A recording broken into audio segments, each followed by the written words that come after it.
बारी उमरिया मैं ब्याह के आई,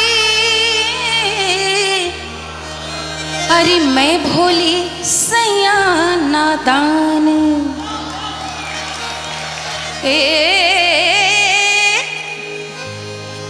ऐसी विपत पड़ी गुइया कछु ना समझे अजान। हो ए सैया मिले लड़कैया मैं का करूं, सैया मिले लड़कैया मैं का करूं,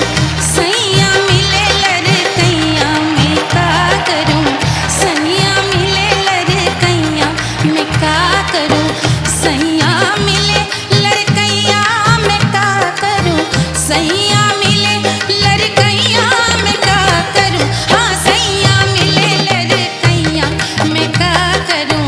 सैया मिले लड़कैया मैं का करूं।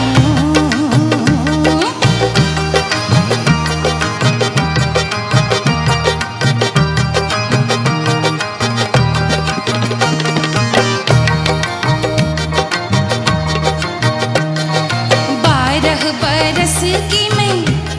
अरे ब्याह के आई,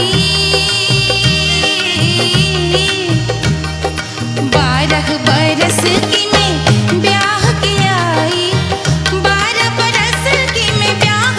के आई, सैया 12 बरस की मैं ब्याह के आई, सैया उड़ावे कनकैया मैं का करूं, सैया उड़ावे कनकैया मैं का करूं, सैया मिले लड़कैया मैं का करूं, सैया मिले लड़कैया मैं का करूं, हाँ सैया मिले लड़कैया मैं का।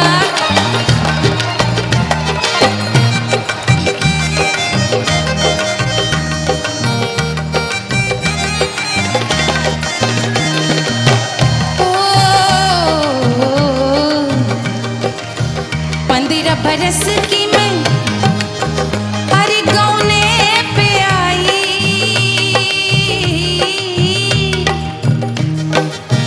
15 बरस की मैं अरे गौने पे आई, 15 बरस की मैं 15 बरस की 15 बरस की मैं गौने पे आई,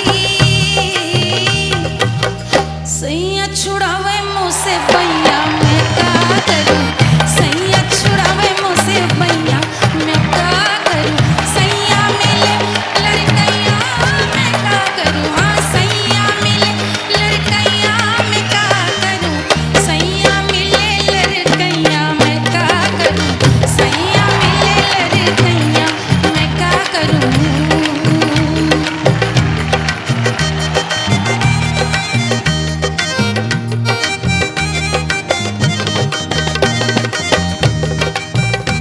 ब्याह हो गया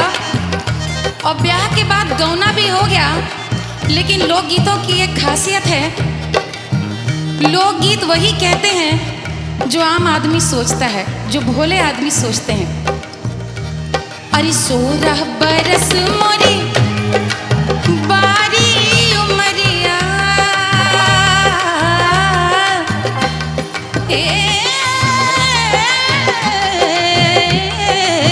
16 बरस गुइया 16 बरस की,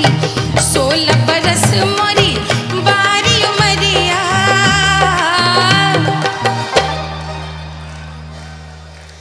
अरे सैया पुकारे मैया मैया